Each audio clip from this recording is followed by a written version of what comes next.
What's up, guys? Big Clive 34, and I need to figure out how to adjust this lighting right, because whenever I do videos in here, I kind of look like a zombie, and people have noticed. They said, dude, you look like you're dying. Are you okay? And yes, I'm okay. Today, we're going to talk about a time when I was not okay. We are going to talk about a time when Big Clive 34, yes, did in fact get arrested for being a rather large idiot. It was definitely something that I grew from a lot and learned a lot from, and kind of recognized how to look at life from other people's perspectives, I guess you could say. While we're here, I want to thank you guys for watching Cars and Clive, which is what you're viewing right now, the antidote for your automotive hangover, coming at you every Monday at 4 o'clock Eastern Standard Time. Unless you're watching this on my vlog channel, Clive Vlogs, in which case you might be catching this one on a Sunday, because over on Clive Vlogs we upload all of the Monday videos from Big Clive 34 main channel on Sunday, so you can catch them a day early. By the way, I don't want to waste any more time before getting into this video, so I'm going to tell you that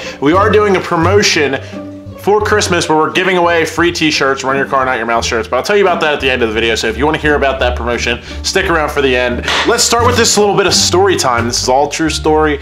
Now, first, I think it's important to say when this was. It is going on 2018 now, and I think it was like 2013 that this happens. A lot has happened in the last 4 years. Whew.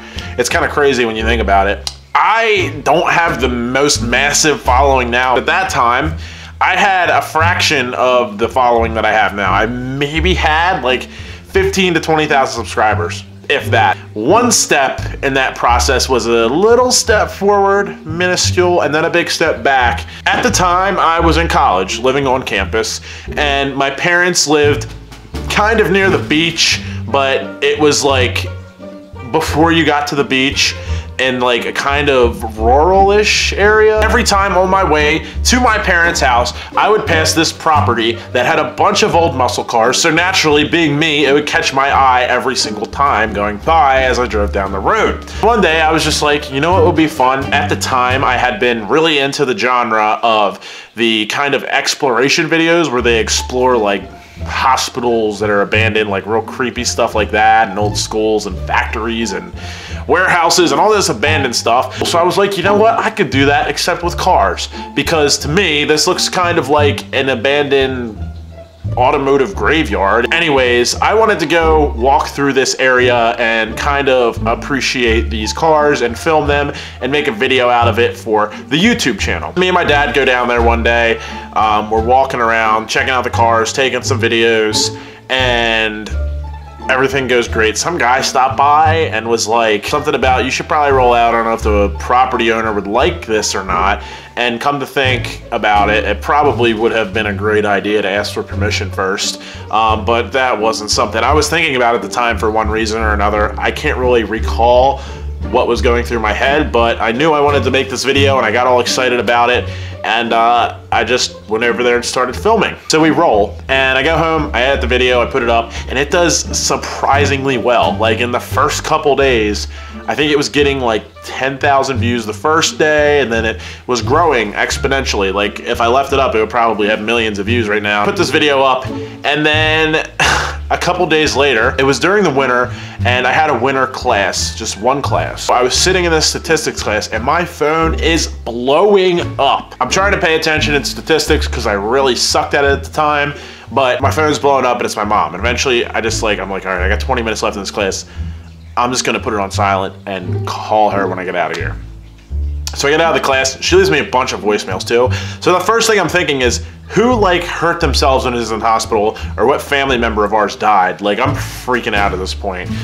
So I listen to the voicemails, and basically my mom goes, hey Jess, there was a state trooper at my front door looking for you. She was like, apparently you were trespassing and, you know, whatever, and you need to turn yourself in, because if you don't, you're gonna get arrested. It was technically getting arrested anyway. If they come across you before you turn yourself in, you're gonna get handcuffed and taken into the station. I pretty much dropped the deuce on the spot because I was so nervous. I didn't know what to expect. I'm gonna get kicked out of school. I'm gonna have to spend time in jail. Blah, blah, blah, blah, blah. Naive me just pretty much exploded mentally on the spot. I went pretty much directly to the police station. Talk about terrified. Like, I go in, go up to the glass. They have like, I think, a bulletproof sheet of glass there, and I'm like, yeah, I think I'm supposed to be turning myself in.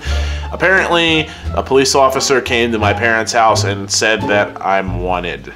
So here I am. Took me in the back to like the detainee room, I guess. It wasn't like a jail cell or anything, but it was like, there was a bunch of benches with like holes to put, I don't remember if they had handcuffs on the benches or like holes to put handcuffs in to hold people down. I guess people get rowdy back there. They didn't do any of that to me. They put in like the case number or whatever, and they look at me and they go, your name isn't Tyreek, is it? And I go, I'm thinking in my head, like, me? Do I look like a Tyreek to you? But I go, no, I think you might have not done something right. I'm definitely not Tyreek. I don't remember if they gave me my court date or they sent me it in the mail or whatever. But I had a court date. It was probably at least a month later. Between now, at this time when I left, and the time that I got to the court date, I was walking on eggshells. Like, I didn't know what to do. I was so nervous about this because I had never been involved in any sort of act like this that got the police involved and all that stuff. So I was like pretty much thinking I was going to jail for life. Not really, but you can understand how I'd never been in a position like that, and I'm kind of freaking out. I was online looking things up. It was like when you get a sniffle and you go on WebMD and all of a sudden you have like ear aids and you're gonna die. Yeah, that's basically what I was doing, except with legal stuff, seeing how bad it was gonna be and this and that and the other. I had a pit in my stomach. The funny part is, I think my dad was actually a little bit more nervous than me. I was nervous, but I'm pretty good when I'm like in a spot where I'm nervous, or, you know, public speaking or anything like that, of keeping my cool. The time comes to go into the courtroom, and I think honestly any judge would have looked at this and been like, it's pretty innocent, you've never done anything before, you have no record, we're just gonna kind of slap you on the wrist and let you go. But I think we got lucky because our judge was a car guy. So we go in the courtroom, and I don't know how exactly the legal system works. From my understanding, we kind of went to like a pre-trial thing, and it was kind of to like figure out what was going on before going to like an actual trial. Like, the property owner wasn't there or anything. Apparently what had happened was he had, you know, submitted this whole claim, and they had the video and all that stuff. So, I mean, like, what is there really to even discuss at that point except for me to come in and say why I did it or whatever. We get in the courtroom, and the judge is basically just sitting there looking over the paperwork, and he's like, all right, so do you guys care to say anything for yourselves or explain maybe what happened? So I get up there and I'm kind of like, yeah, my goal is to become an entertainer of sorts and do that through starting on YouTube. I guess I got a little bit ahead of myself, didn't think of the idea that this was on somebody's private property. I don't know why I kind of just was like, cars in the middle of nowhere, let's go check them out, not even thinking this could be affecting somebody. Would I want somebody walking around on my property, even if it wasn't my home, and looking at my stuff and posting videos out on the internet?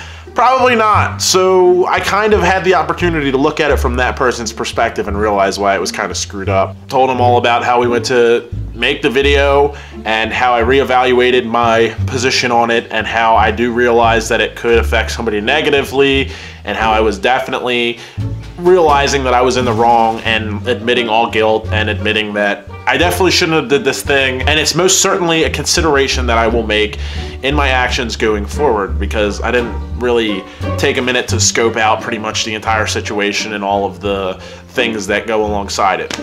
So the judge looks at us and goes, well, it's really clear to me that you weren't there to harm anything, pretty much, intentionally.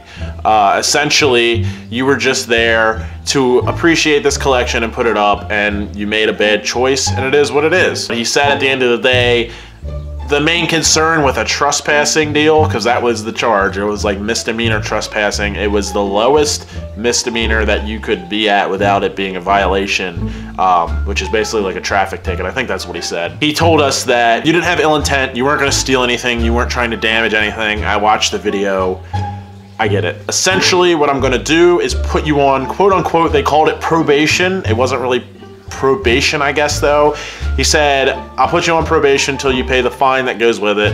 I think it was like $250 each for me and my dad, so $5 something total with like court fees and all that stuff. And he said, once you pay the fine, it'll be off your record forever. So basically what happened is we went from the courtroom out into the lobby, paid the fine. Before we even left the courthouse, it was essentially gone after paying the fine, and that was it.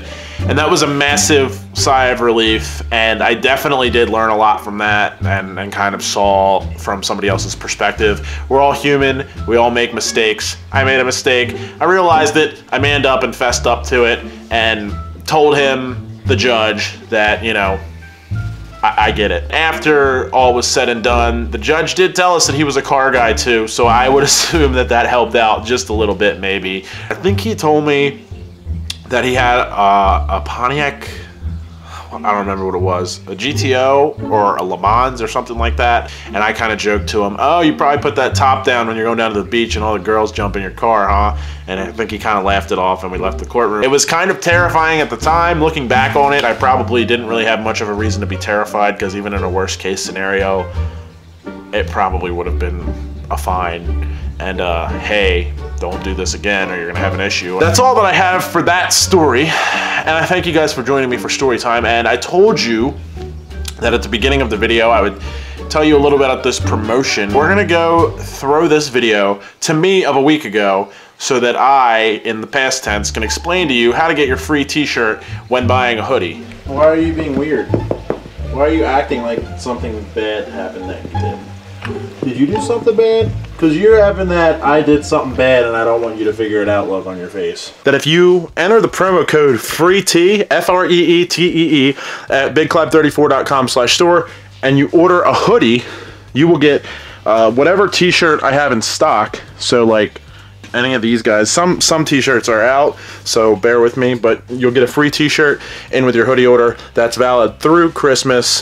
December 26th, I'm shutting it off. I'm a sucker for letting them go one extra day, because people are like, oh, I missed out. But this time, Christmas Day, if you want to get a free t-shirt, that's it. And if not, not happening. Thank you again for watching. Use that code FREETEE at bigclap34.com/store to grab yourself a free t-shirt of any size when you buy a hoodie. And you can grab whatever design you want as long as it's not a long sleeve tee. As long as the design is in stock, hit me up in a message with the purchase. Let me know what kind you want, and we'll get that shipped out. So thanks guys for watching again.